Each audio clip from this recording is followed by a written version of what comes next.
আজকে রান্না করব বৈরালি মাছ আর রুই মাছ। তো মাছগুলি প্রথমে মা আমাকে ধুয়ে টুয়ে দিল, দেওয়ার পরে এবারে আমি মাছগুলি ভাজবো, ভাজার জন্য তৈরি করছি, রেডি করব। 1 চামচ হলুদ দিয়ে দিব, হলুদ দিয়ে দিলাম। এবারে 1 চামচ দিয়ে দিব লবণ। মাছ হলুদ আর লবণ দিয়ে মেখে নিলাম, কমপ্লিট মাখাটা। তেলটা যদি গরম না হয় তাহলে মাছগুলো উঠবে না, লেগে যাবে কড়াইয়ের সঙ্গে। তাই প্রথমে তেল ঢালার পরে একটু তেলটা গরম হতে হবে। যদি গরম না হয় তাহলে মাছের অবস্থা কাহিল হয়ে যাবে, ভালো থাকবে না। সেই জন্য তেলটা গরম করে নিচ্ছি প্রথমে। তেল গরম হয়ে গেছে, এবারে মাছটা দিয়ে দিব।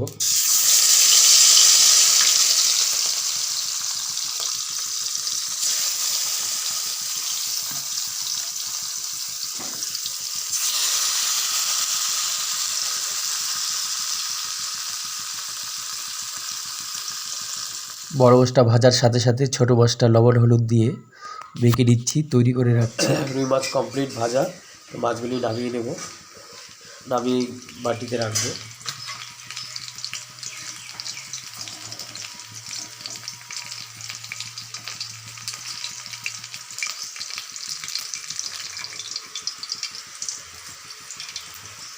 এবারে ভাজবো বৈরালি মাছ। তো বৈরালি মাছটা কড়াইতে দিয়ে দিব।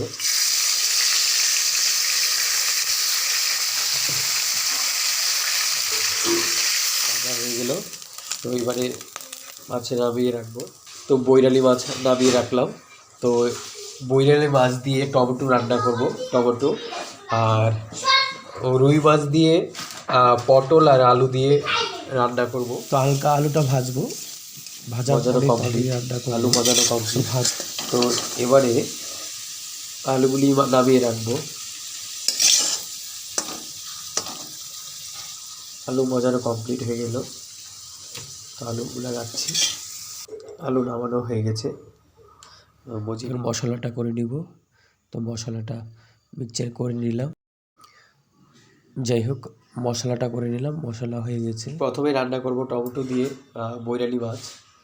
তো তেল দিয়ে দিলাম, এবার সব মাছ দিব। প্রথমে হালকা পেঁয়াজটা দিয়ে দিব, পেঁয়াজ দিয়ে দিলাম। এবার টমেটো দিয়ে দিব, লবণ দিয়ে দিব,